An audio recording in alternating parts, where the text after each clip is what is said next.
এদিকে ফিলিস্তিনে ইসরায়েলি বর্বরতার প্রতিবাদে সারা দেশে বিক্ষোভ সমাবেশ ও মানববন্ধন হয়েছে। সকালে রাজশাহী বিশ্ববিদ্যালয়ে প্রতিবাদ সমাবেশ হয়। এতে অংশ নেয় বিশ্ববিদ্যালয় প্রশাসন, শিক্ষার্থী সহ হাজারো মানুষ।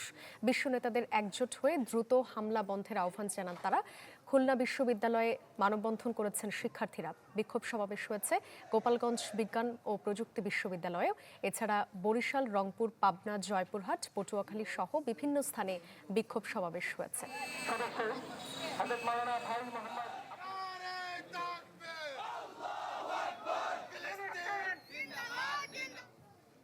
এ নিয়ে আরো জানাতে সিলেট থেকে যোগ দিচ্ছেন সহকর্মী আজহার উদ্দিন শিমুল। শিমুল, সিলেটের সবশেষ কর্মসূচি নিয়ে জানাবেন। বিশ্বমানের থার্মিক্স রড, সালাম স্টিল থার্মিক্স, দেশের একমাত্র থার্মিক্স রড। আমি এই মুহূর্তে রয়েছি সিলেট নগরীর সিটি পয়েন্ট এলাকায়। সারা দেশের মতো কিন্তু সিলেটও আন্দোলন চলছে এবং সিলেটের যেসব শিক্ষা প্রতিষ্ঠান রয়েছে সেসব শিক্ষা প্রতিষ্ঠানের শিক্ষার্থীরা কিন্তু ফিলিস্তিনিদের প্রতি সংহতি জানিয়ে তারা মাঠে নেমেছেন। এছাড়া সিলেটের অনেক বেসরকারি বিশ্ববিদ্যালয় আমরা দেখেছি মৌন মিছিলও তারা করেছেন এবং এই মুহূর্তে নগরীর সিটি পয়েন্টে কিন্তু একটি বাম গণতান্ত্রিক জোটের নেতাকর্মীরা কিন্তু এখানে সংহতি জানিয়ে বিক্ষোভ মিছিল করছেন। আমরা একটু কথা বলার চেষ্টা করব। এখানে রয়েছেন বেশ কিছু কর্মী। আমরা আপনার কাছে জানতে চাইবো যে আসলে ফিলিস্তিনের প্রতি ইসরায়েলের যে হামলা, আপনারা আসলে কিভাবে আজকের এই প্রতিবাদটি করছেন?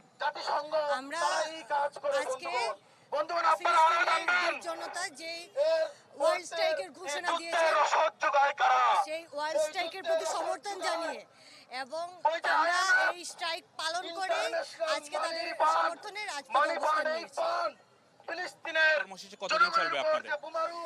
আমরা আজকে তো ওয়ার্ল্ড স্ট্রাইক চলতেছে, পরবর্তীতে ফিলিস্তিন মুক্ত হওয়ার আগ পর্যন্ত আমরা আমাদের ধারাবাহিক কার্যক্রম অব্যাহত রাখবো।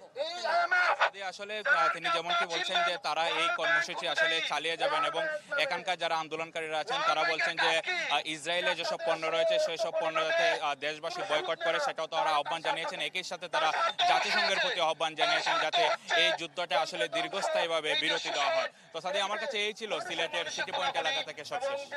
শিমুল, ধন্যবাদ আপনাকে। সিলেট থেকে যুক্ত হয়েছিলেন সহকর্মী আজহার উদ্দিন শিমুল।